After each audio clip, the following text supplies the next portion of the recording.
All right, no 3-man weave on off and on the clock. We're going to run a 2-man game, a little pick and roll with myself and John Warner. We're going to review our mock draft picks before the NFL draft. One of us ran away with the contest. We'll have to see who that was. And then, of course, naturally, we'll hop in a Best Ball Mania 5 draft, get our sea legs collectively as off and on the clock within this new ADP landscape.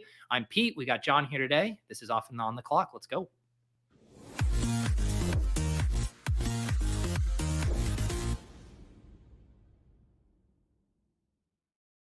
All right.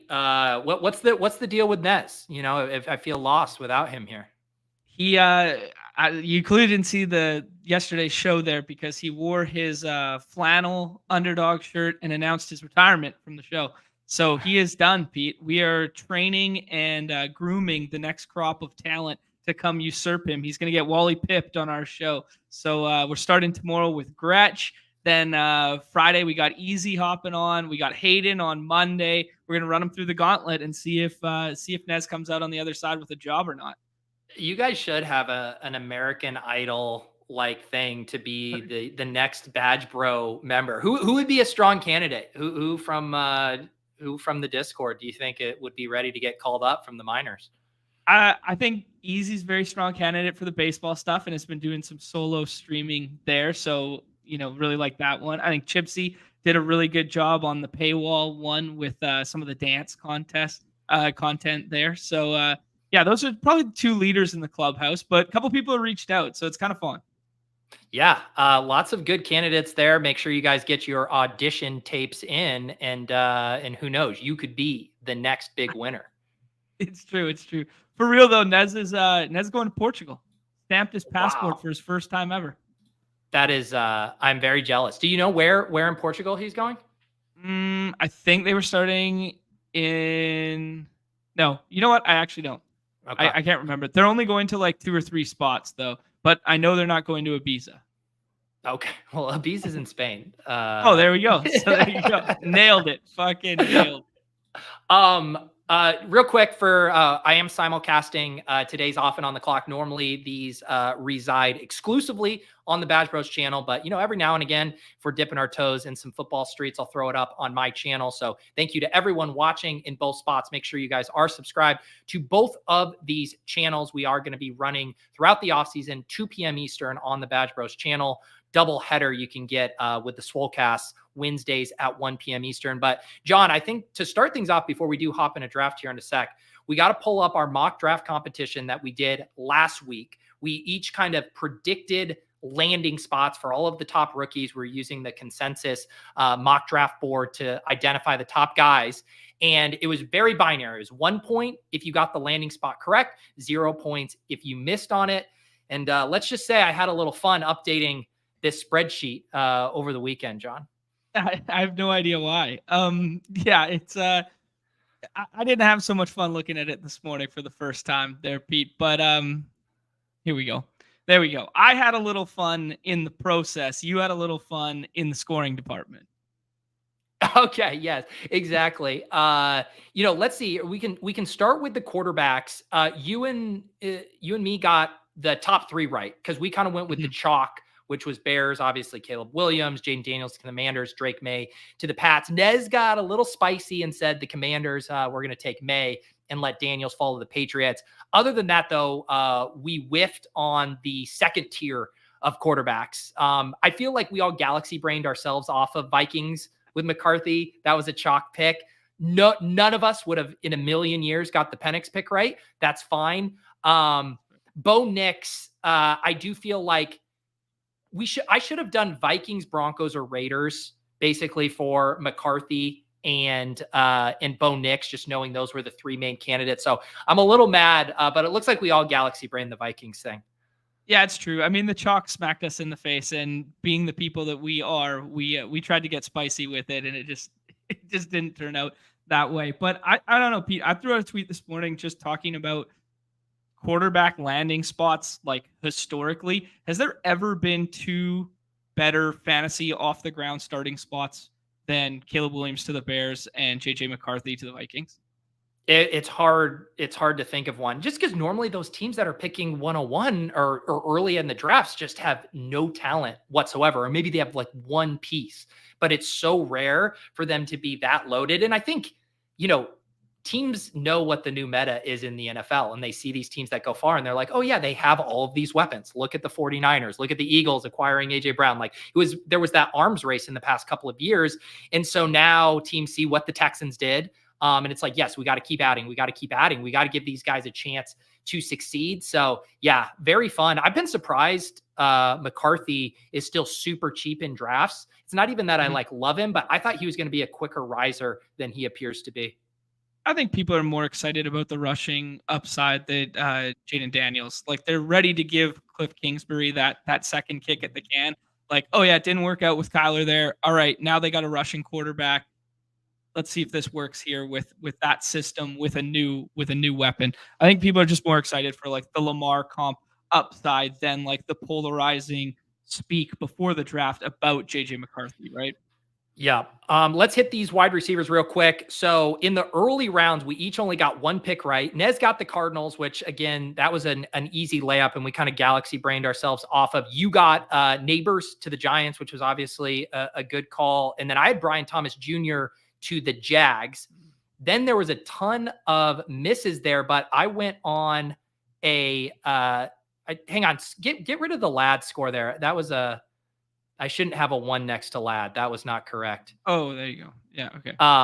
Look at that. I was trying to cheat for myself. Yeah, because you really needed that 1 point. But then the final 2 picks, which I would argue are the hardest ones to get once we get that deep. I got Leggett to the Panthers. I heard Canales. I heard Leggett. I said, I got to trust their word here. That came out. And then Pearsall to the Niners. So I was able to pull ahead from you guys in this wide receiver section. Yeah, I mean, some nice picks there. I would like to pat myself on the back for being directionally accurate with another white receiver going to the Niners in that spot at Lad with the Ricky Pearsall versus Lad comp there. But yeah, no, good picks by you. The Xavier Leggett, did you see the interview? No, I haven't. I've seen his pre-NFL draft content, but I have not gotten to check out any post. I can understand every fourth word he says. He has one of the thickest Carolina accents I have ever heard. That's incredible. I was saying I want him. I was hoping he would go to the Chiefs, and then him and Mahomes would do a podcast. So you'd have Leggett's voice juxtaposed with Mahomes's, Kermit sounding voice. Yep. And then running backs here, we each got one. I got Trey Benson to the Cardinals. John bageled out in the running backs here. But Nezzy won the running back portion. Ray Davis to the Bills. That was a great call. And then Audric Estime to the Broncos. Another tough one, I feel like, to hit on there. So 2 for Nez. And then tight ends. I got Theo Johnson to the Giants. And Nez got Sanders to the Panthers. But I still lapped the field here. 8 total correct picks. 4 for John. 5 for Nez. Excited to run it back next year, John. Yeah, well done, man. Which I'll ask you before we jump into draft here, which of the running back landing spots intrigues you the most? Like, which one will have the highest BBM ADP when it's all said and done? Well, just the pure highest. I mean, I think it will be Brooks. I think it'll be a slow burn because people don't love the spot. The market likes Chuba. You got the injury, so I think it's not going to be a rapid rise. But I do think he is going to end up being the highest drafted of these guys. But we're going to see really, really big rises from Ray Davis. I've been surprised on that hasn't been a quick riser. Bucky Irving strikes me as way too cheap relative to Rachaad White being kind of a fragile incumbent. I expect him to rise a good bit. And then, of course, the guy who's not even on here, who had the biggest room to run, it's Kamani Vidal. He is going to really move up here in the coming days. Yeah, you could add Isaac Gerendo to that same mold as well as like back end guy who could get pushed up. I think Trey Benson's my favorite. Trey Benson is the guy that I'm circling right now that I'm getting over the field on right now. Nice. Like my first 2 drafts, I had him in there. I will switch this up. Jump on over to draft mode and click this sweet BBM5 right in the middle of our screen. Already 2.7% filled. 3 more spots. Let's do it. Yeah. How many Pete, bullets have you gotten under your belt so far? this will be my fourth, I Okay. think. So I'm not going any like crazy front heavy. Plus, trying to like save some for content purposes will Yeah. be a tough ask. I mean, it's really hard not to just jump right in. But I want to ask you two things about meta talk that's been going Yeah. around right now. First one being payout structure and how that basically shifts your ideology and how you're going to play this year. And then the second one I would ask you is week 16 all that matters now? Those are the two new metas I've been hearing floated around right now. Yeah. I guess it doesn't, to me, it's we still have yet to see anything that truly changes week 17 being the most important. Even last year with the regular season prizes, when you did the EV calc, not to mention it is actually hard to optimize specifically for the regular season and actually take advantage of that. And the way you were optimizing for it, the payouts weren't like proportional for it. Like you could optimize to have a good regular season team, but that's not where like the first season, the regular season money was. If you tried to optimize for first place of the regular season, it's like, how the fuck do you even do that? So I think it's always been week 17. I've heard some of the theories about week 16 being more important. I grant that it is more important this year than it was last year. I still don't think it is as important as week 17 when you see, hey, guess what? The top 20 finishers who are all going to make six figures, that still is paid out in week 17. But I've seen multiple points, and I agree with Sacrilegious. He made kind of a take in one of the Discord channels that like, it doesn't have to be mutually exclusive. Like week 17 is the thing we hang our hat on, but guess what? You can correlate for both weeks. In the way we're correlating is as a tiebreaker anyways, right? So if you're looking at two things and there's not a week 17 matchup, okay, well now maybe we move down and look at week 16. So I don't think it has to actually be a big debate. I think you can and should be accomplishing both. Yeah, that's a good shout. I like that a lot. What do you feel about correlation? Just like to walk it back without the schedule right now. Like, oh, here, let's make the pick first. We got Bijan, Amon-Ra St. Brown, Breece Hall. Puka. I'm happy to play it just by ADP unless you want to go in a piss boy direction, but I don't mind taking Bijan. I don't have any like strong contrarian thoughts with these first like 8 picks. Okay. Yeah, no, checks out to me. I'm down to do the Bijan one. That actually going back to the quarterback thing we were talking about before with like landing spots. I would throw Michael Penix as like one of the greatest landing spots, like historically, even if he didn't have Kirk Cousins there to compete with. Like it feels true. Yeah. It feels like it feels Trey Lance-y, where it was like, yeah. Yeah, no, I mean that is a good point. Like whatever quarterback with there was going to have a ton of weapons. So yeah, like on correlation in general before the schedule, I mean, I'm kind of treating it a little bit like I did the big board, where I'm more willing to lean into some of these bigger team stacks.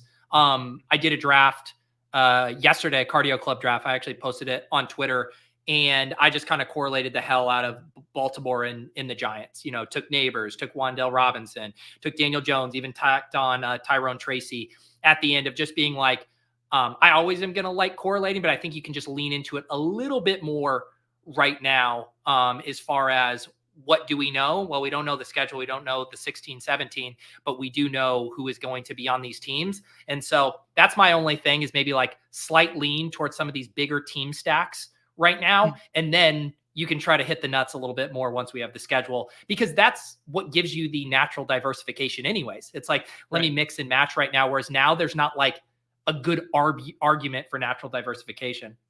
Yeah, no, I like that. Two of my favorite big onslaught stacks that I've done thus far, Seattle and Miami. Those have been two of the ones that I've targeted in both the first two drafts, just because I think Malik Washington's really cheap at the back end as a tack on for the Miami stuff. And I think Geno and that Seattle offense is underpriced and relatively unscathed through the draft process there. Everyone kind of just solidified themselves. Yeah. And I think that is too, like a good thing to mention. I was kind of talking about this a little bit on the Swolecast of like, later in the off season, I think some of these cheaper, let's make this pick here. We kind of got the natural fallers here right now, Adams and Achane. I kind of want to pass on those guys. Olave stands out to me. Debo stands out to me. What do you like? I'm good with Olave or Debo. Yeah, let's do Olave. We did Debo in the first draft we did on stream, so let's switch it up there, and we get a little And a little divisional. divisional. There Yeah, you go. oh yeah, buddy, we're way ahead of the game right now. Oh, what was I going to say? So I think because there's like some uncertainty, you know, we don't know if Drake May is going to open the season as the starter. But like, if we do get that confirmation in August, like, yeah, let's go. I'll do Drake May, Jalen Polk, you know, Javon Baker, Hunter Henry, like backdoor these really cheap stacks. But because we don't have that certainty, like as much as I think Bo Nix is going to be the starter, would it shock anyone if Sean Payton is like, no, man, like he's not quite ready? I mean, like these guys galaxy brain this shit all the time. So I think leaning into the more like premium onslaughts now makes sense, right? Because it's like we don't have the certainty to lean into the really cheap ones quite yet. Whereas we know who the quarterbacks are going to be for these premium teams. So I kind of like that. Like if you did want to theoretically balance your onslaughts, you do the ones with certainty right now and then wait until we get confirmation later. Yeah, I love that. Yeah, it's a good shout. And like for me right now, you know, not trying to get too out ahead of my skis with like some of the potential gal brain flippenings, right? So I want to just take at face value what we've learned. And what we've learned is, you know, Miami, the Ravens, like Rashad Bateman, low-key a winner from the draft, right? Like DK Metcalf and Tyler Lockett, low-key winners from the draft, JSN. Like that, I want to lean into that now and not like gal brain my way into like pivots in the future. I'd use like Zeke as another example of that, where it's like he's a guy who's getting pushed up right now. He's clearly getting pushed up. The Cowboys look like a great home for a cut candidate from another team, maybe Miles Sanders. Now that they went the Jonathan Brooks route, Sanders gets cut, goes on to the Cowboys. Totally range of outcomes. But for right now, I will be drafting Zeke in like that 160, 170 range, and I won't go that extra mile yet.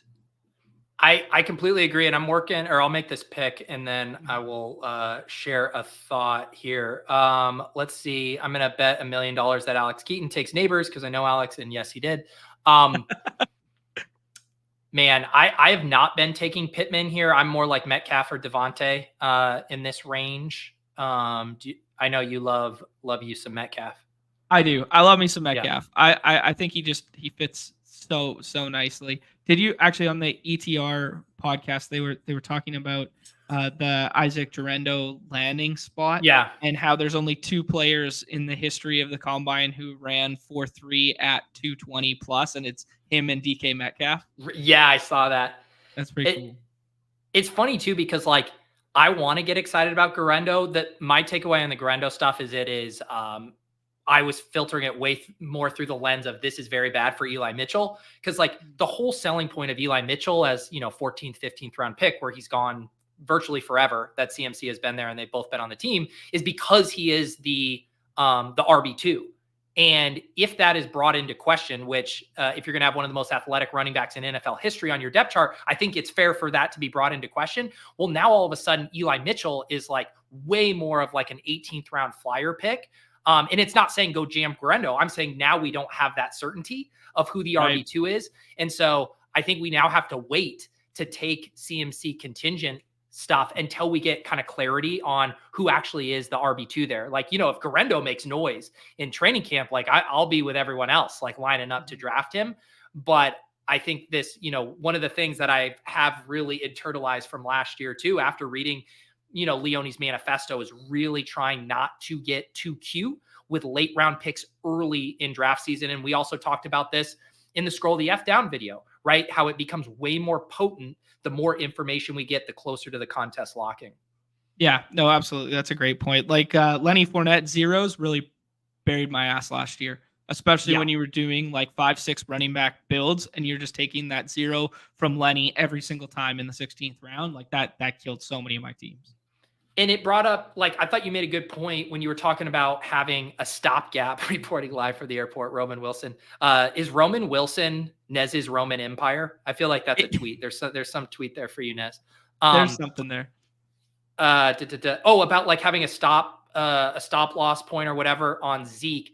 And thinking through the lens of like, how is the market going to treat these players? The market is going to get extremely excited about Kamani Vidal. They're going to get extremely excited about Ray Davis. they are always going to shrug their shoulders and be like, fine, yes, Leone, I know Zeke projects well, I will take it. But like his ADP is never going to get fully out of control here. Go scroll up too, just so I see.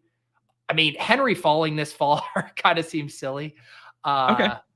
But no, I'm fine with it. He's one of the more polarizing. We did a little segment the other day, and then I actually just reached out to Herzig and Karain to potentially do a little show of juxtaposing the leg up rankings with the ETR rankings. And we did a little segment on it the other day. And Henry was one of the most polarizing in that. I think they had them like 17 picks apart, which is like pretty stark for first 4 rounds of BBM.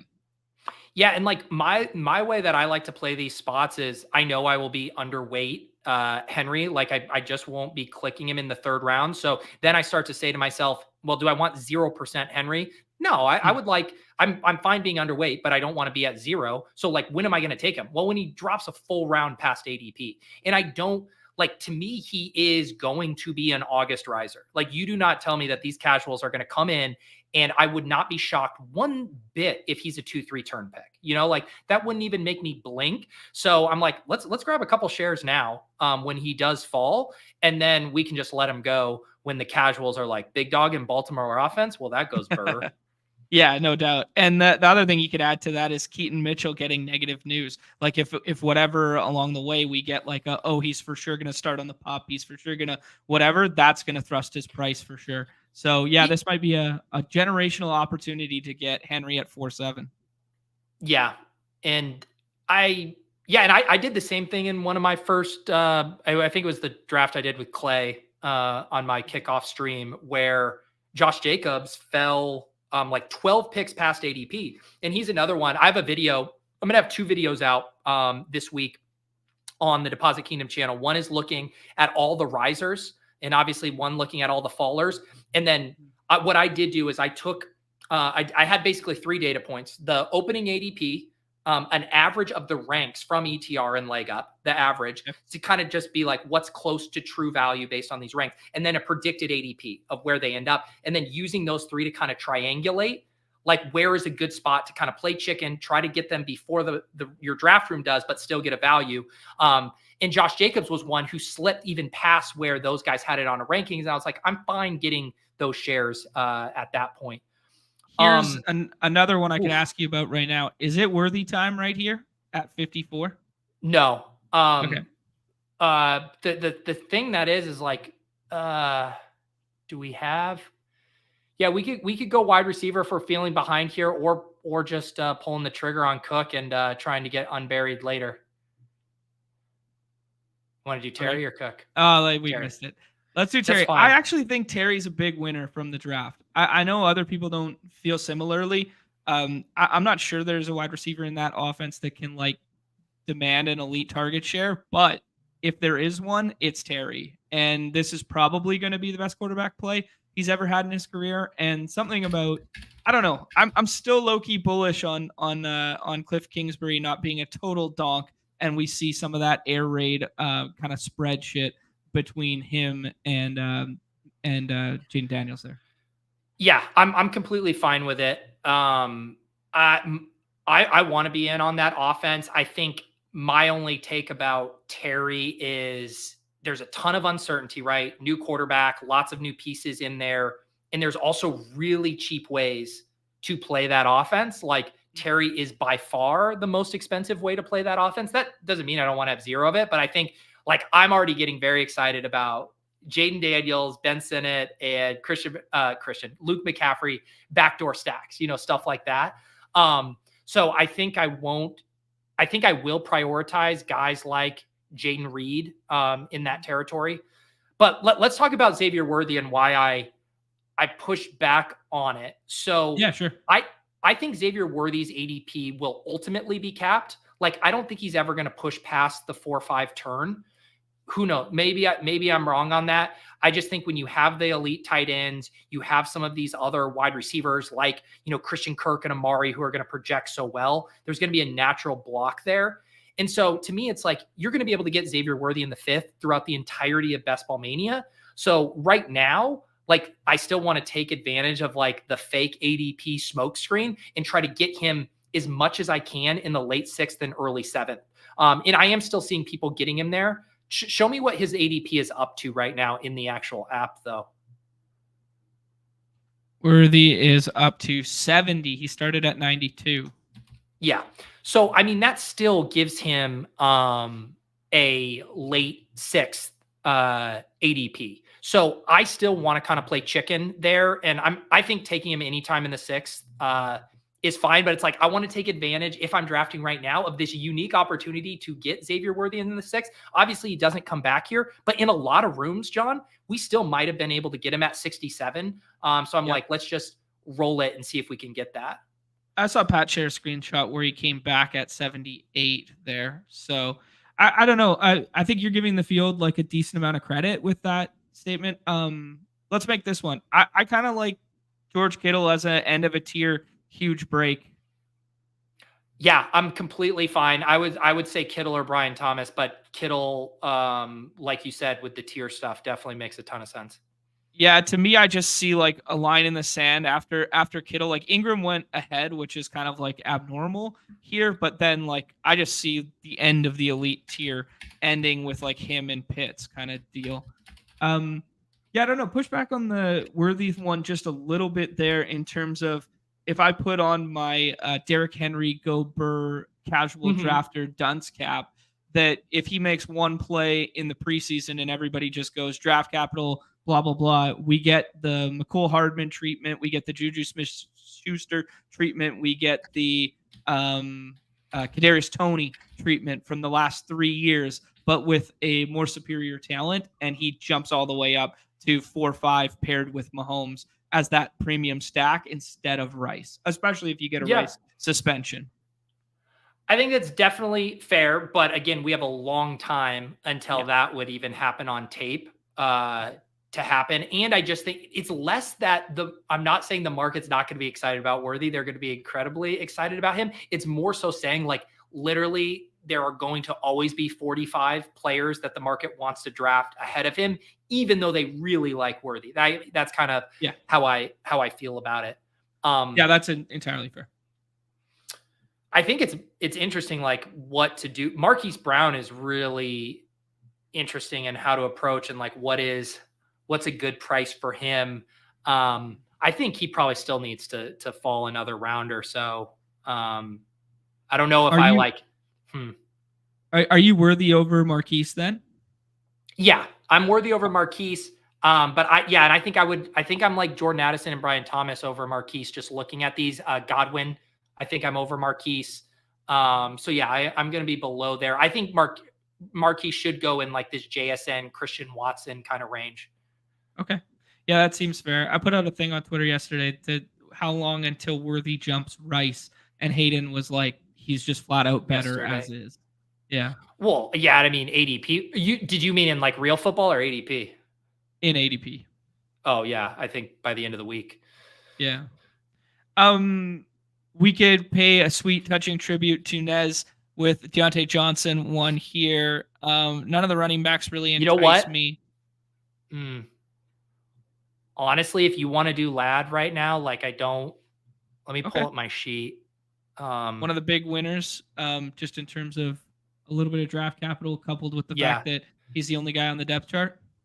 Yeah. And it's, this is where I have him predicted to end up. So we're, are we getting a huge thing here? But maybe he could even go higher. I'm trying to talk myself into getting CLV on this pick, but it's like, I mean, is he that different of a bet than the other guys going in this range? I certainly prefer him to Watson. I think Lad versus like Hopkins and Deontay is could be a fun conversation, but I think ultimately he will go ahead of those guys. Okay. Yeah, I like it. That's entirely fair. Do you think we are brushing over the fact that Carolina did a lot? Bring in Sanders, bring in Johnson, bring in Xavier Legette, bring in Jonathan Brooks. Should that stack get more expensive and thus, Deontay Johnson appropriately priced here? Yeah, I don't know. I do think like it's a little tough for me. Deontay Johnson, in a way, earmuffs Nez, like to me, he's kind of like a running back, right? Where it's like you're hanging your hat on the volume. Like that's what you get excited about. Not a big touchdown expectation, not a big yards after catch guy.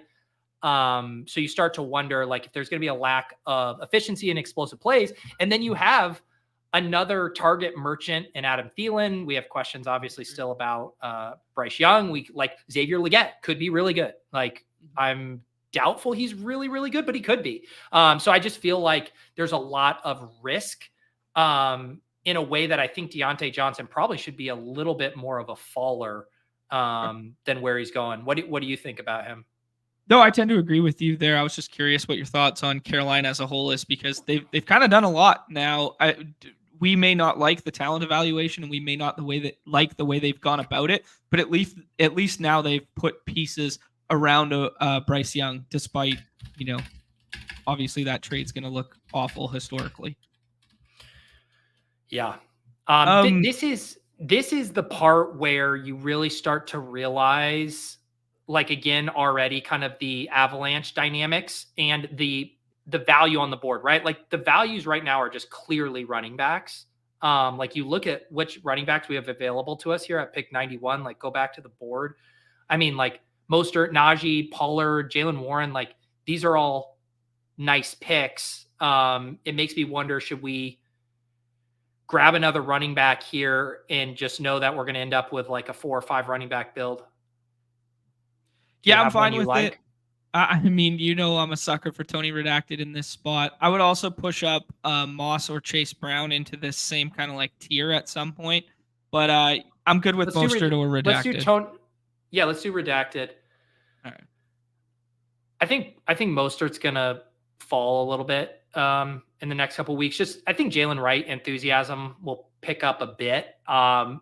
Like I don't think Achian's going to move much, but my guess would be, Mostert falls a round or 2 and Wright moves up a round or 2, kind of in tandem. So I still like Mostert. Like I'm going to be similar to last year. I'm going to select some Achane, I'm going to select some Mostert, and I'll probably end up having a bunch of Jalen Wright, of just being like, I'm going to play the cheapest guy in this backfield pretty heavily. I had the most of the 3 backs, I think, was my Jeff Wilson shares last year. So I'll probably run that philosophy back. So in that case, I'm like, yeah, let's take Pollard at this spot. And now is where we'll probably look to move up some wide receivers here in this range. We should also talk through kind of our quarterback options as well, based on potential stacking partners. Yeah, Tyler Lockett goes a little ahead right there. In my mind, when I was looking at it, I was like, Lockett comes back to us and we can do the cheap Geno with DK, but that's a played out recycled idea of mine. Jaden Daniels to go alongside Terry there. Yeah, that feels okay. Herbert discount, like Herbert might be discount the cheapest is nice. We ever get Herbert. Yeah, Purdy's still on the board too, so I think we can be patient at quarterback. I was going to float Keon Coleman, Purdy goes there. I like Mitchell is untouchable for a while. Like that's one of the most broken landmines on there right now. Yeah, I fully agree there. What do you think about the Jameson Williams one? Like they didn't really address anything on the offensive side, man. He could be 80+ snap guy now. Yeah. Yeah, I wrote him up on Monday in the Fantasy Life newsletter of one of those veteran winners. I would say, I know you like Mike Dubb too. I'm good with either of the Williams. I think I'm still team Mike Dubb. The only counter would just be, I think Mike Dubb's ADP will chill here for most of the offseason, where I could see JMO start to creep up. But even then, I don't know. All right, let's chase a little CLV. Give us another out at a back quarterback. Actually, I guess they both give us an out at a back quarterback, but I did a team, John, one of my teams I did the other day. I don't think this one was on stream. I think I snuck in one draft at night because I was so excited on opening night, but I did Lockett and Metcalf, to your point, but then I didn't do Geno because I got Anthony Richardson and then Jaden Daniels slipped past ADP. And I was like, I'm just going to go with the funnest quarterback room of all time and then not even have to worry about, I'll just get the stack through Lockett and Metcalf, which I kind of like, even though I think Geno will hold on to the job the whole year. Like there's just that smidge of like, he falters They gave up, or they get Sam Howell. It just places a little uncertainty where I'm like, I would rather just play this stack through the pass catchers. Yeah, that's a good point there. The chat right now is talking Mostert stuff. I'm curious to think, like, obviously I think Achan seems like one of the biggest losers from big board to BBM in the second round there. You could throw Kyron out there. Who do you think one of the other ones were in that, second, third round area? Yeah, it's fun. I guess I think I initially, thought I do think Achan should move back a little bit, but like think about it like this as a thought experiment. Let's say that David Montgomery wasn't on the Lions. And let's just say in this weird hypothetical I'm constructing, they drafted the David Montgomery we all know in this year's draft, but he has a past history of playing in the NFL. Like Jahmyr Gibbs, like his ADP wouldn't really budge, right? Like he would come down like a couple spots. Like we're still drafting Jahmyr Gibbs there, despite the presence of David Montgomery, who's like a real threat, like will be in a committee, will steal goal line carries, is a very good back. And it doesn't matter because you are buying the explosiveness and the efficiency of Jahmyr Gibbs in a good offense. Like that's what we're doing with Devon Achane. So to me, he's more insulated from some of that stuff because you can always hang your hat on the efficiency. Whereas a back like Kyron, you're building the boat out of volume. And now, there's some leaky holes with that thesis. That's a really good comp. Yeah, I like that comparison a lot. The other thing is, like, we already knew HN was probably going to lose goal line touches because the running back who scored the most rushing touchdowns in Dolphins history is still on the roster and got paid, right? So it was like, it was already kind of baked in. All right, let's see what we got here, John. Herbert stack feels nice. Gus Edwards, a low-key winner, too. Maybe Gus comes back to us. Who's more likely to come back, Herbert or Gus? One quarterback, two quarterback. Whatever. Let's grab Herbert just because I think he would feel worse to miss out on. I also should mention, John, I'm rocking. I just actually picked these one up in the mail. I got the blue Badge Bros shirt. Love it. And I'm not actually showcasing the logo because I'm wearing it backwards, but I do have the new Scroll the F down hat there too. Hey, look at this. And I got the Deposit Kingdom mug right here. And if I hadn't put on a couple LBs in the last couple weeks here, I'd have the Ship Chasing shirt on too. So game recognized game, Petey. There you go. If you're watching on my channel, some of them should be linked in the YouTube, or you can always go to the overzet.shopify store. We got a bunch of different Badge Bros merch in there. We got Scroll the F down. And I have a few ideas for some new merch ideas, and even one that you guys had mentioned. So I'll make sure to get some more up-to-date merch. And there is all the summer stuff too. We got all the tank tops. There's a bucket hat in there. So yeah, get your merch needs over there. I'll be in there soon because I got a $50 gift card burning a hole in my pocket. Ooh. So let's see here. So you had mentioned Zach Moss and Chase Brown. So they did go both before our next pick after we had picked Jameson Williams. Yeah. So Moss went at 111, which is kind of like a little bit of jump, and Chase, same thing. They're kind of both up like 12 to 15-ish picks. Same with Zamir White. He goes about 10, 15 picks ahead. But the Gus Edwards price hasn't changed. And that's an interesting one because he looks like a winner. You have his former coordinator who loved him with Baltimore, bring him in, give him money, and then they only draft like a day 3 guy out of Troy. So it's kind of like that's a pretty ringing endorsement. The fact that they have 2 ex-Baltimore guys with Roman's system. Okay, we're back up here. I think this is Josh Palmer. Yeah, I was about to say we could do the lazy Palmer stack here. It makes a lot of sense. He's another draft winner. Yeah. Yeah. And then after this, I think we're going to be kind of in rookie wide receiver range. But yeah, I think when we grabbed Herbert ahead of ADP, we made a big bet on Ladd. I say we say that Jim Harbaugh gets a lobotomy and decides he wants to actually throw the ball with this team. Yeah, I was about to say, is there any merit to like taking maybe a little bit more of a ceiling in like Jerry Jeudy or Troy Franklin or Ricky Purcell there, and then pushing around the corner to take QJ as the stack partner in the next round? So my only thing is I think Troy Franklin is not quite to the same extent of 80, but he needs a decent amount of price correction. Just Okay. because he was going so high in the big board, because people were really excited about his prospect profile.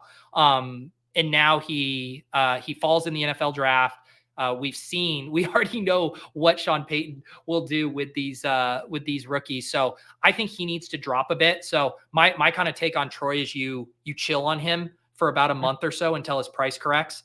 But I also don't think like this would be a spot to me to triple Herbert because you're doing it at such cheap cost. So I guess I would say us taking Palmer doesn't, make QJ or put him out of the conversation at this point. Yeah, and it also, speaking to that same point is the fact that we don't think QJ is completely dead now, given what they've done in the draft. Yeah, I mean, I don't think I'm going to have a lot of QJ this year. Like right now, when this range comes up, like I would prefer Pearsall, who just goes. I would prefer Leggett. I would prefer Roman Wilson. Like QJ doesn't strike me as a steam candidate this year, right? Like he was so bad and busted in such a spectacular fashion that I just don't envision him. So I guess like that's the kind of song and dance. Like you can clearly hear where my mentality is in these drafts. It is really like, who am I not going to be able to get here in a month? Right. And who will I be? Like, obviously we want to factor in stacking. We have certain structural concerns, but I am like really making decisions through that lens in a big way right now. No, I like that for sure. In that same vein, Zeke's ADP is already pushed up to 150 when it was at like 204 the other day there. Did Leggett go? Did I miss that? Leggett went right after us. We could do the QJ thing that we just talked through, leave the light on for him, or we could do like Jalen Wright. Like he strikes me as like a pretty fun fourth running back here. Or QJ. I have no problem with it. I think QJ has a chance to come back. I don't think Jalen Wright does. So if QJ comes back, great. If not, there's some fun wide receivers we can still click on. Let's real quick circle back on our QB2 plan, just so haven't been thinking about it quite as much. Yeah, I just kind of put it out of sight, out of mind, and then just try and take Geno in the 13th. But yeah, that's kind of my like lazy backup plan there. I don't know. QB low key feels like top heavy. Then there's a bunch of fun clicks, and then it feels like you can just do whatever you want in terms of like stacking and stuff. Because I think I can spin zone a story for like a lot of these guys. Yeah, can I see the rest of our wide receivers? Yeah, we got Olave, Metcalf, Terry, Ladd, Jameson Williams, and Joshua Palmer. Decent little room. This does feel like, again, I don't like these guys necessarily by themselves, but in a room like this, going Geno and Derek Carr in a 3 quarterback build stack, we invested in Olave and Metcalf, playing it like that, I think would be fine. Are you? It's nice to know that the Lockett drafter is on the left side of the board too. I think it was Go Vikes here. I can find it. No. Okay, so we might have to dodge this. A JSN Lockett drafter on the left side of the board. They have 2 QBs and one's Lamar, right? Lamar and Tua. Yeah, they should. That would be a crazy pick. Yeah, that's fair. Shoot, I lost my train of thought. I had one little nugget to hit on there when maybe it was in the chat that I saw. Forget it. I'm sure it'll come back. Man, yeah, Roman's now moving up boards. You were right. See, this is the exact thing of like Roman Wilson going ahead of QJ. Good call on pushing QJ. I think at this point, we triple our guy. Yeah, no, I like that. I'll ask you the Marshawn Lloyd question because he was a guy that we were low key excited about before the draft, just in terms of like, prototypical size, good speed, twitchy, whatever. Moved over for USC for 1 year there. Landing spots scare us at all for Josh Jacobs in the 3rd round, or was it inevitable that they were going to bring back bring in another running back who had like a complementary skill set to Jacobs and not affect or usurp his volume. Yeah, this one, I mentioned I'm working on 2 videos right now. And in the Fallers video, also another cool thing about this video, I'm collabing with the Coach Speak Index. And Fun. so he curated some press conference clips. And one of the ones he did was about the Josh Jacobs kind of Marshawn Lloyd situation. There were some really interesting comments from LaFleur from actually pre-NFL draft about how he wants to handle his backfield. I'm going to leave that as a bit of a tease to check it out. But I do think, Marshawn Lloyd is like a premium 0 RB candidate. And I think because the market will treat him, and I think I even had this conversation with Sean, like the market will probably treat Marshawn Lloyd like Tyler Algier or an Eli Mitchell as like a true 1-for-1 handcuff, which the market is interested in, but they're not going to trip over themselves to draft. Whereas I think he should probably be treated more like Zach Charbonnet was, where it's like contingent upside plus. There's a chance he carves out a standalone role. And if we're getting 10 to 12 touches a game, some of those are high value. And when you hear LaFleur talk about him, he specifically referenced what he likes that he can do out of the backfield too. So if you are getting that kind of Zach Charbonnet, Kenneth Walker dynamic, where I come on the field a little bit for pass down situations, plus the contingent upside, and I'll tell you what, I would be much more worried about Kenneth Walker in front of me than I would Josh Jacobs at this stage of the game. So I'm getting pretty excited about Marshawn Lloyd, and where he went in this draft, I think seems perfectly fair. Yeah, that's a really good shout there, especially the out of the backfield stuff there, because that was a huge part of their offense, before the Jordan Love era. And now I think they want to get back to that as well, like utilizing the running back in a pass catching scenario there. Offense took a huge step forward last year, and Josh Jacobs has an out in his contract after this year too. So, yeah. So we just go to wide receiver here. We have a decent amount of. Can you scroll up? Is that as high as never, we go? never. Oh, is Corley the top? Yeah, Corley's the top. Oh my God. So when are we on the clock? I can't even see. Next? One pick. So to me, I'll flirt 3 names to you. Okay. Okay, I have 1 name and I want to hear yours. Okay, I was going to say Bateman's a decent winner coming out of the draft there. I would also add Ray Davis to the equation. Davis was my name. Let's do it. I think we're Ray Davis and like done at running back most likely. Yep, I like it. Ray Davis he's destined to go much higher. He's going to be one of the fastest risers right now. So it's like, let's just keep grabbing our, I've been doing this basically. Ray Davis, Bucky Irving, Kamani Vidal, like all of these guys are going to move. So if you're CLV hunting, like now's the time. Yeah, Bucky Irving goes right after it, as he said. I made a lazy comp on the show the other day that it kind of feels like the Zach Moss draft year when the Bills brought in Zach Moss, and obviously didn't work out, and there was other mitigating factors as to why it didn't, but like he was a CLV winner, he was a riser. So like even though the result didn't work out, the process I thought was decent. So yeah. I'm going to do it again with Ray Davis. And look at this. I mean, Kamani Vidal comes a couple picks off. And I don't even think that's crazy, but like this is the kind of steam you're going to get on a guy who opened up without an ADP, who is now getting selected in the 14th round. So if you want your cheap Kamani Vidal, if you want your cheap Ray Davis, you got like a couple more days. I need to get this video out ASAP. Can we leave the light on for Isaiah Spiller? No. Oh, come on, Pete. One time. Do we have enough cover here to keep pushing Geno? I think. He took Geno. He took the third, right? What a fish. Yeah. My goodness. Like taking Geno over Aaron Rodgers is crazy. We could take Rodgers and then take a tight end stack. We could because we could add Conklin to this. Yeah, or we could do Henry. I don't really want to do May right now. You know what? We could also do, let's just do Rodgers and figure it out. Like Rodgers is what, 30 picks past ADP? Yeah, something like that. Yeah. Yeah, he was 143 versus 174. I think it's kind of like living rent free in people's mind that like Achilles, he's old.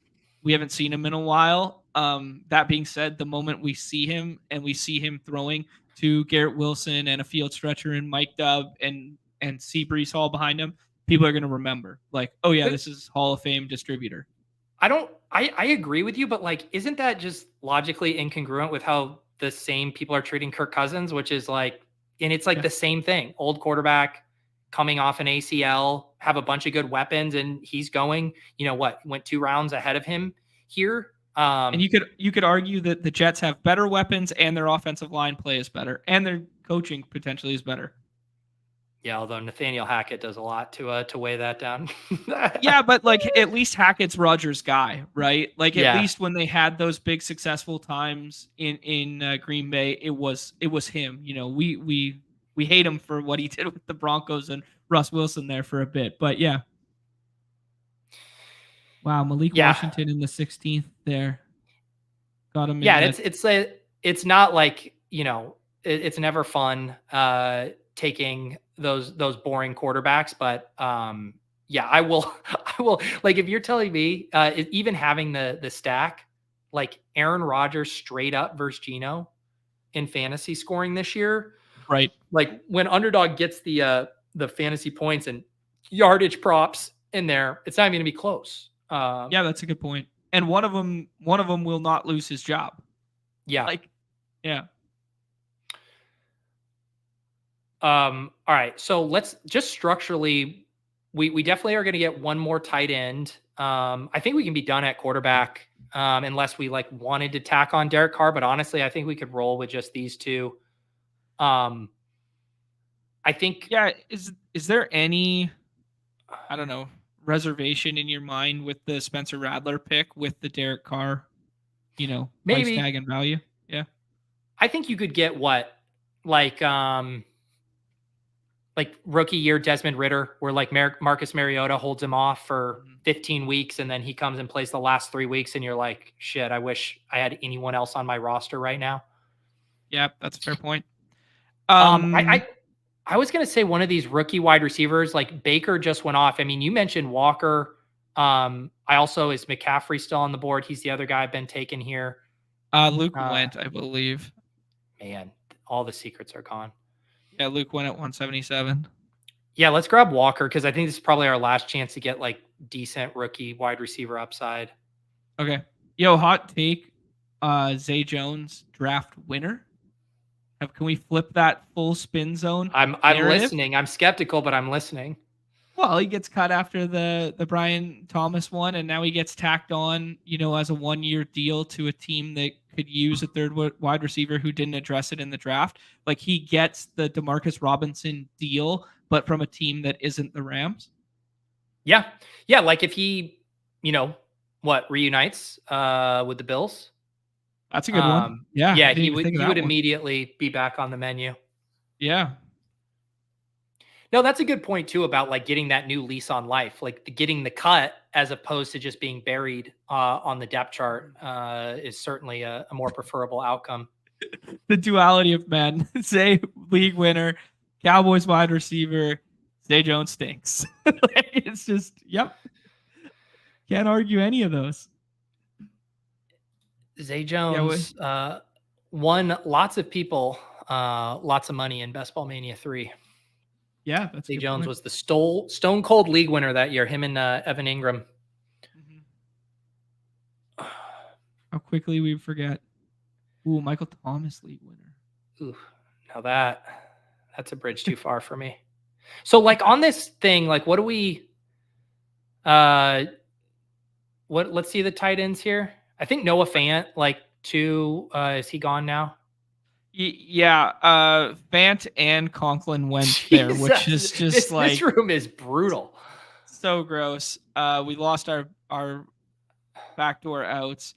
Gesicki feels I okay. like Gesicki or Kraft. We don't have any other Green Bay piece. We don't have. Gesicki feels fine. We're doing it again. We're doing it again with the Irv Smith all over again, with the, Tanner Hudson of the past all over again. We're doing it with the wish casting a Bengals tight end, but At least he's a pass catcher. Yeah. Yeah, I've always liked Gesicki, but the Dolphins didn't seem to like him. Then he didn't have quarterback play last year. I don't know. Maybe this is the time. So what do we need here with this last pick? Another wide receiver dart? Yeah, we got a 2-5-8-2 where we've spent some premium capital at running back. I think between Bijan, Henry, Pollard, Wright, and Ray Davis, it feels pretty good. Yeah. It's probably a wide receiver at tight end. Unfortunately, it doesn't seem like there's any tight ends we like. Yeah, you could twist my arm into third quarterback too, just because we missed out on the back stack with Rodgers. Like naked Rodgers as your second QB doesn't feel amazing, but at least we made the 3 wide receiver bet for the Chargers. Yeah. Yeah. Let me see the wide receivers. Olave, Metcalf, Terry, Ladd. Sorry, I meant the available. Oh, sorry. Zay Jones, top of mind right there. I do like Jalen Hyatt a good bit as far as like guys on this list that don't make me want to vomit. Hyatt, I think is nice. Now we're scrolling the F down here. Oh yeah, we are. Yeah, there's not much. A low key winner in the same vein that like Rashid Shaheed was a winner from the draft. Yeah, we're getting deep here. Detroit has to bring somebody else in. You would think, but it's like at this point, Zay Jones does feel like a fucking Detroit Lion, doesn't he? It's Marvin Jones Jr. all over again. Yeah. Perfect. Or it is also crazy that Tyler Boyd isn't on a team yet. Yeah, that's a good point. Yeah, what do you feel? Actually, hat tip. I didn't bring this up because we rapid fired through our mock, but this is how this draft has been going. Jalen hat tip to me, Pete, for knowing that we gotta rip one here. Hyatt goes right in front of us. Due to Marcus Robinson, he's everyone's favorite guy on Twitter the past couple days. And they did give him like decent money. It's 1 year, $5 million. It's not league minimum. So yeah. And the fact that they didn't address wide receiver until late, it just feels good there. But I would say that my 3 ones, I said that I had 3 wide receivers who I was going to add to our spicy list, and then we didn't get to it. And they were the bench press king, Anais Smith there was going to get drafted. Johnny Wilson was going to get drafted, and that Jermaine Burton was going to be everyone's new darling after we got a landing spot. So I think the Jermaine Burton one's going to be fun. I am going to have to run here in a split sec, pull up the team name. I'll recap this for the audio listeners here. I would say I think it's like my 6th BBM draft. This was the most brutal room I've been in yet. I think a combination of sharp drafters and people trolling us and taking unnecessary third QBs and taking the guys we just put in the queue, which again, John, you need to learn that streamer move. You can't put Hyatt in the queue when he's mentioned. I'm accustomed to have 12 to having 12 people watch our stream here, Pete. I don't normally do Pete numbers on the stream. I can get away with a little queue up. No, you got to step up to the big leagues here. Justin Herbert, Aaron Rodgers, let the record show 30 picks past ADP. Awoo, Bijan, Anchor, Derrick Henry, a little more Awoo, Tony Redacted, and then a couple of rookies, Jalen Wright, Ray Davis. Really like the prices that we got on those guys. At wide receiver, we started with Chris Olave, then DK Metcalf, Terry McLaurin, just getting the veterans. And then we said, you know what? This team needs a lad, Jamison Williams, Josh Palmer, and then an unholy Chargers triumvirate stack rounded out by the one and only Quentin Johnston, some more rookie upside here in Devontae Walker, and a capitulation pick on Demarcus Robinson when the queue well ran dry, and then George Kittle and Mike Gesicki at tight end, a perfectly cromulent structured team, even if it doesn't have all of our favorite players. Well done, John. I think it was a pretty good draft. I would, it's crazy to look. I mean, we're in peak start of BBM season. When you look at this draft and go like, damn, what we really could have used is if Conklin had come back. I won't lose any sleep over not getting Conklin, even though I would have liked the stack for sure. All right, John, I got to power this down. You're more than welcome to go solo. Enjoy the limelight. I do have a meeting at 3 that I've late for, but I'm going to head out here, John. All right. Sounds good. Thank you, Pete. All right. Peace. Let's do this. Before we power this down, I'm gonna keep it in the 2-person one right there. I will take votes from the chat right now. What we draft next? I will do one of basketball. No more football because I don't want to do another 45 minutes. I will do one of hoops, baseball, or puck. Whatever the chat puts in first, we will do that, and we will close this thing down here as a multi-sport draft league. We got to give you the Badge Pros are going to give you a second sport every single time. It's a 2-gamer in the hoops slate there. We got a 7-gamer in the baseball. I missed the daytime diamond because you guys are so sick. We got a b-ball, we got NBA, we got no football, hoops playoffs, hoops, baseball scroll, baseball. We got a puck with the model. All right, you know what? Yes, okay.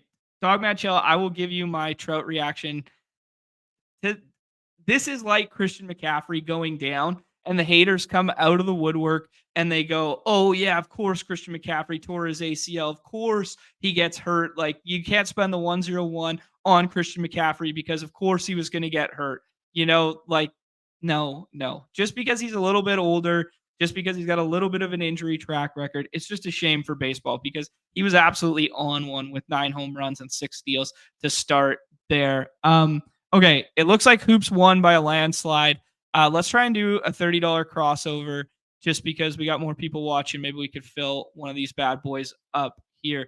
2 more spots for the Hoops one. I haven't done a ton of my Hoops research yet for today, but it's nice to have a, absent of Q tags slate to deal with here. And Bam going second over Jason Tatum after his strong showing last time out.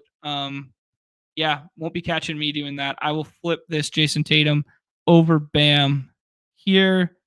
Derek White, big game out last time, 38 points, won a lot of people a slate there, 40 minutes, 55. Boston obviously without Porzingis tonight, so maybe boosting a little of the auxiliary Boston pieces there. We will check our NBA injury report right before we do because I was ill prepared. I was pretty excited to just do some football stuff today, but we'll jump in here, do our usual thing.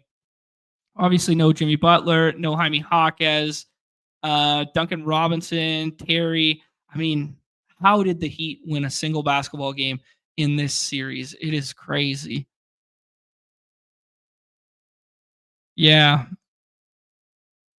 DeLon Wright, kind of nice last time out. 29 minutes. I mean, definitely room for improvement in terms of a handling role there tonight.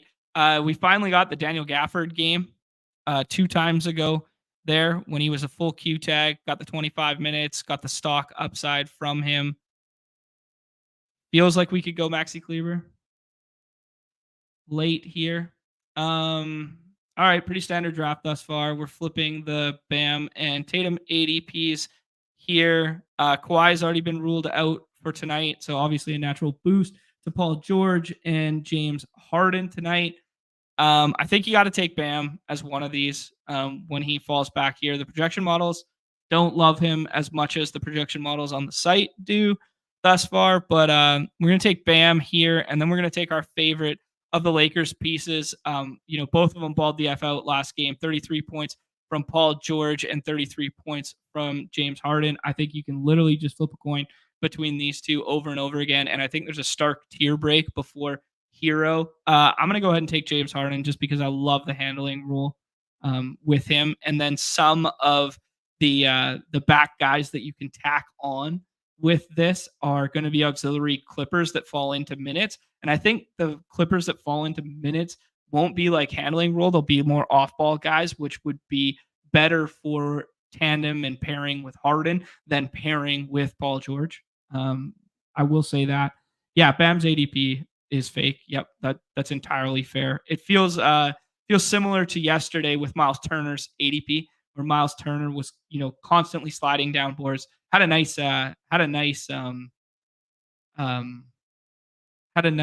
game after the fact, but there was a reason that he was sliding behind the Hallie tier, behind that sort of stuff. Decent start here. Norm Powell's going to be a guy that we end up pushing up. Uh, did Horford just go? Damn. Yeah, I like when Horford falls back to this 12 spot would be pretty nice there. I think you take Holiday because the minutes are super secure. He gives you some stock upside there. And we could start building out some Clippers auxiliary stuff, though the PJ Washington rule pretty enticing right now with out Tim Hardaway Jr. 41 minutes last time out. Not in love with Caleb Martin, despite the models kind of like it, I guess. You could push up DeLon Wright, but we're gonna go ahead. We're go ahead here and just play the chalk here. I hate to scroll, hate to scroll. Take the PJ Washington. Take the security of the minutes here. Really like Amir Coffee over Norman Powell. I like that shout. I mean, Amir Coffee started last game. Hard to deny. Yeah, projections like Plumlee like a little bit, but not too. Let's see where he's going on here. 21 the last time out, 14 minutes. I mean, it just like when you're going to throw dart throws on a 2-game slate, backup 5 is just a great spot to do it because you get a little stock upside. And like they just accumulate at a higher rate than off ball rotationary pieces that come in at like, play as like the 8th or 9th man kind of deal when you're dealing with these 2-game slates. So like Plumlee, decent spot to throw some darts in the 6th round. Absolutely. But I think I'd rather go the Maxi Kleba route tonight. I think I'd rather, take some darts on Gafford. I'd rather go, that area. Interesting to see Russ Westbrook still on the board, Norm Powell going first. Kind of interesting there. Lively goes. So people are pushing up Lively over Gafford and over Maxi. Westbrook falls back to our guy G-Strat there. I like the Dylan Wright handling role off the bench, especially without Jaime Jaquez. I like it. I like it better than going like the Jovic route where he starts but doesn't always close, and we're not 100% sure. Highsmith could be a good minutes eater too. You could get like 32 minutes out of Highsmith tonight, like back to what they were doing in those first couple games. I think he's underpriced. But let's scroll the F down and take Amir Coffee on this team. I think Amir Coffee starts again, played good last time out. He's direct leverage off of the Man and Powell ADPs. So if one of those guys goes bad, it's probably at the expense of Coffee going good. So if we're going to scroll the F down, let's take Amir Coffee there because we wouldn't be on brand if we did not. A little Bam, Harden, Holiday, Washington, DeLon Wright, and Amir Coffee team. Not bad. Not bad whatsoever. Yeah, feels like a good one there. Tyler Hero ADP, he's kind of like in a tier by himself at 7 there, I think. Like he just feels like he shouldn't be the slider. I don't want to push either of these two up over him. Yeah, you can get contrarian with who you want to pair Luka with at that far side, but if you get Luka with like some of that Clippers stuff, feels really good. All right, let's rip one or two more. Let's do rapid fire multi-speed sport draft lead and show everybody what we're all about here. 2-game puck slate. My Nuckies last night. Heartbreaker. I was at the barn. I was cheering. I was standing up, waving my towel, hoping we'd get it done there after Big Z. Big Z walks all the way down the ice, scores a nice shorthand shelf, top Cheds. Mama keeps the cookies up there. But yeah, unfortunately, fall 2-1 to Nashville, back to Nashville for game 6, but not on the slate tonight. Edmonton, LA, 3-1. Edmonton can lock it up tonight. Same opportunity that Vancouver had last night. And then we got Dallas versus the Knights, which that series is knotted up now and is an absolute bloodbath. Some changes in potential lines and stuff like that. Just note that Wyatt Johnson has moved up to the first line of Dallas there. Feels good. Man, Kempe is on one right now for the Kings. So if the Kings have any chance at staying in this series right now, it comes down. It definitely comes down to a big performance from LA1 tonight in Kempe and Kopitar, because that's where their offense hinges. So we could scroll the F down and do something fun like that. I like the Wyatt price right now. Feels good. Wow, Hyman buried according to the ranks. I mean, 50 goal scorer from the regular season there. Even if Connor McDavid goes, at this 2 pick here, we could scroll down and do like a little like Leon plus Hyman and just go ahead and snipe that from that. Let's do that. Take that. Edmonton potentially closing up tonight. GA asking if we think Elias Pettersson is hurt. I don't know. I thought that was his best game of the series last night. He does not look himself in terms of like speed and burst, but he's got to start shooting the puck, man.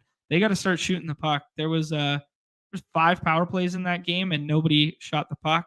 Our guys come back to us here. Both goalies have gone, so we're gonna have to do no Dallas because we're going to be left with Logan as our tendy here. Or, oh, wow, we got Aiden Hill. They think Aiden Hill's going to start tonight. Interesting stuff.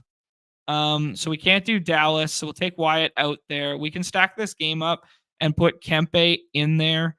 Let's put Bouchard with the Edmonton stuff, and we'll run PP1 without McDavid. Kind of a chalky build right now, I imagine. I imagine a lot of people are going to be trying to, establish that Edmonton PP1 line and just know in a contest like this when it's only a 2-gamer and people scroll the F down and get funky with it, that McDavid plus Leon plus Hyman is going to exist. So, we're at a little bit of a disadvantage versus teams like that. So we're going to have to get a little funky with these back end selections here. Okay, I'm going to check Daily Face-Off, which is our resource for line combos and starting tendies if you're just jumping in the puck streets. So there you go. Aiden Hill has confirmed for tonight's game. So it being the 5th game of that series, he's already confirmed. So don't take Logan like I suggested, but we're going to go there. And then I think we should go with like a one-off Knights player. You could do Anze. That'd be the easy stack with Kempe here, but that feels like it's going to be duped. That feels like it's going to be duped for sure. So let's go ahead and scroll the F down on, I typed Kings, but I meant to type Knights. Carlson feels like a good scroll. Let's do it. Do a one-off from the Knights there. So don't dupe us. Don't dupe us. That'll be one of our puck entries for today. Let's do it. All right. Out of those streets, into the baseball streets, close it out. This is the full-fledged Badge Bros rapid fire experience. Not even talking about slates. We're just bouncing around. Let's go. Yes, thank you, GA. We just saw that one there. Justin saying that Redacted just opened their best ball up. We don't subscribe to that one, but since we are simulcasting on Pete's channel here, go ahead and entertain that if you see fit, but not my cup of tea. I'm a true through and through underdog cactus chaser. All right, baseball slate. Should we bring up easy sheet? The 101 of baseball, of course, for everybody who has seen the program before, is we always check the weather. Weather plays such a big part in baseball, just in terms of where are good hitting conditions, good stuff. Nice little tongue-in-cheek reference from our guy Roth on last night that the Dodgers and Arizona actually had a delay due to a beehive above home field. Pretty hilarious. Shout out to our guy Brad, BRDC. I always butcher his screen name. But shout out to Brad last night, just absolutely scooping everything in the baseball there. I think he had 5 lineups in the top 6 there, all on the back of a walk-off Christian Walker home run. I was on the Arizona stuff last night in a decent way, but unfortunately it was primarily left-handed outfielders that I was on it with, opposed to the Christian Walker side of things there. I will bring up some MLB lineup stuff. We scroll. Baltimore on a tear, always in a nice spot. Marlins get Dakota Hudson, which is going to be a good scroll the F down spot just in general, provided they are 640, not on the slate. My bad. Let me confirm. Oh no, they got the Baltimore one on this. So Numi and Hope opened it up. So this is just note, if you were playing baseball tonight, it will not be the 7 or 7:10 Eastern start time. It will be a little bit earlier because they did include the Baltimore game and they did include the Miami game. So Miami low key going to be a scroll for me here. Like Josh Bell going undrafted against a righty feels good there. Um, yeah, the chalk is going to be Astros again, Rangers again. The Rangers get Trevor Williams. So Astros and Rangers going to be chalk tonight. Red Sox, Baltimore, that sort of stuff, all going to be chalky. Good pitching matchup for Mets Cubs, despite them not being household names this evening. We can do a one-off Ohtani start here. This feels good. Okay. We're going to do one-off Ohtani start. Jordan Montgomery was scheduled to pitch yesterday. He gets pushed back to today. So lefty isn't the greatest thing in the world for Ohtani. But we are going to take that one. And then we're going to scroll a little bit at pitcher here and take Yamamoto. I really like what I've seen out of Yamamoto recently. And I think that Arizona matchup is slightly better than Corbin Burns versus the Yankees today. So we'll pair those two Dodgers together there. And then we are going to get scrolling because baseball is the 101 sport of scroll the F down. You see it last night where it's just like teams win night after night without players in the top 20 picks. That's you find talent outside of that.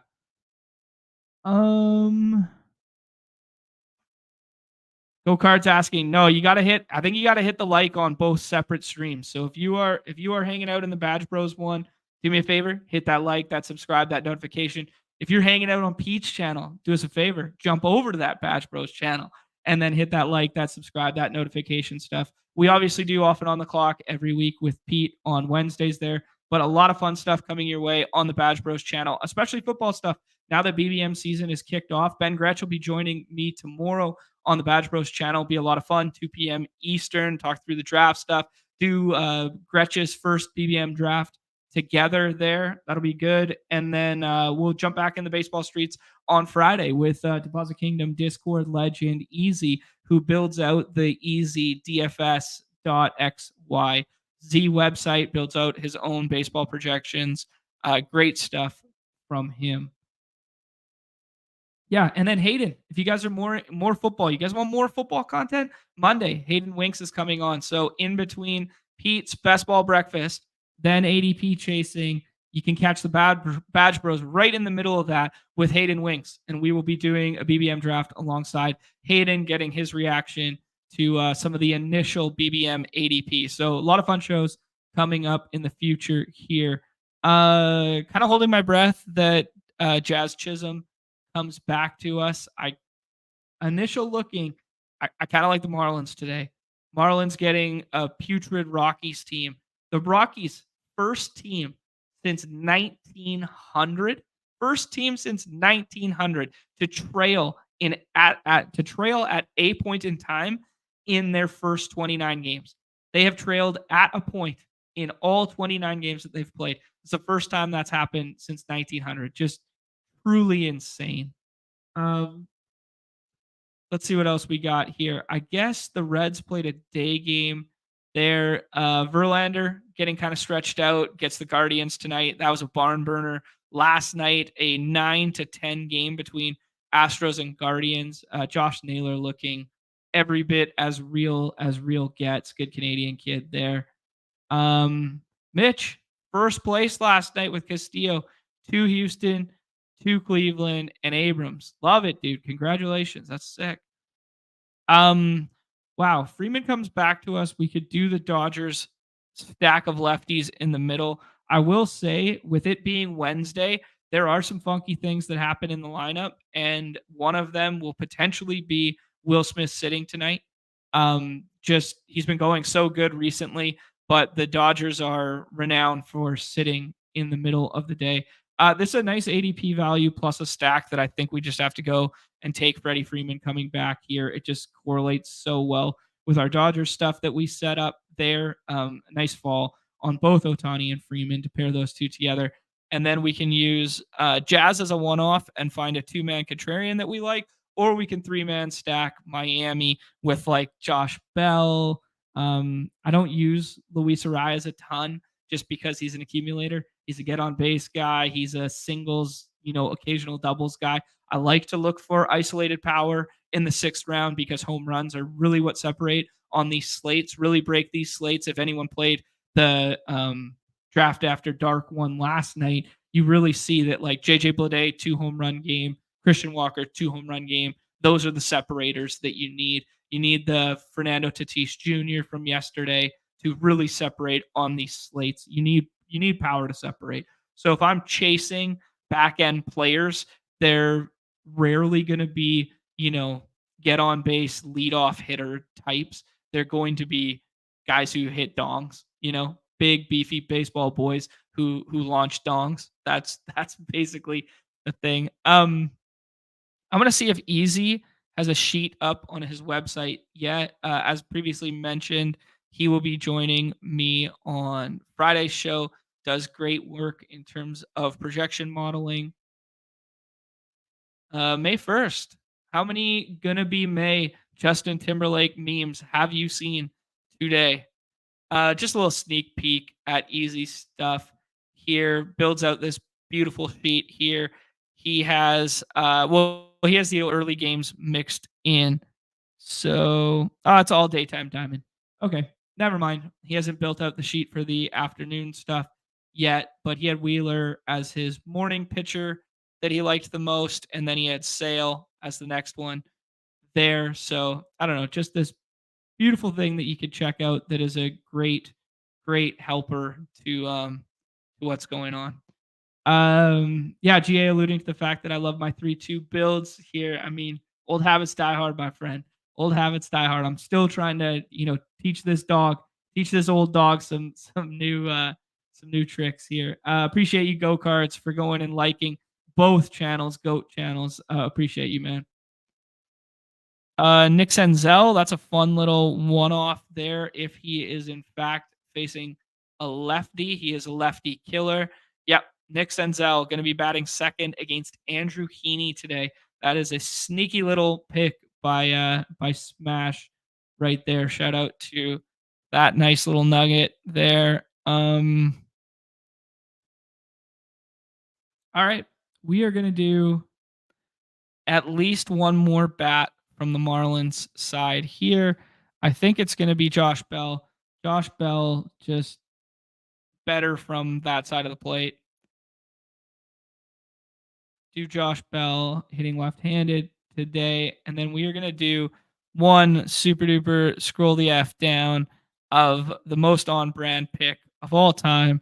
My guy, Christopher Morel, going to be coming around here. Not a great matchup. He's going up against a guy from the Mets there. What's his name? Jose Batu. He has a really, really, really good slider, but hang it, bang it. My guy, Christopher Morel, is getting hot recently. And if he leaves one of those bad boys up, his most utilized pitch, if he leaves one of those up to our guy, Christopher Morel, he's got all the pop in the world to take him deep. So again, please do not dupe us, but we do the little Dodgers stack there. Feels comfy to click on Freeman, Otani, and Yamamoto, kind of chalky. But then we scroll the F down and we pair the 2 Miami bats together, most likely going to be hitting 3 and 4 in that lineup. And then a one-off Christopher Morel, pick to click, homer and dong. Not guaranteed, but I like it. I like it a lot today. All right, let's tie a bow on it. 124. If you guys liked the multi-sport draft league content, go ahead and follow the Badge Bros channel. Subscribe to us, please, and thank you. We do some stuff behind the paywall as well if you want to join up for that $5 membership. But fun show. Great to get the first BBM out of the way alongside Pete. Love to have his perspective on everything. I will be back tomorrow, 2 p.m. Eastern, alongside Ben Gretsch on the Badge Bros channel there, and we will draft another BBM team. So if you got nothing to do, 2 p.m. tomorrow, go ahead and join up there. All right, hit that like and subscribe, that notification on your way out the door. On behalf of Pete, on behalf of the aforementioned Nez, who is traveling abroad in Europe right now, I am John, Road to Run on Underdog, and this is everybody's favorite time of the show, the end. Peace. Appreciate you guys being here.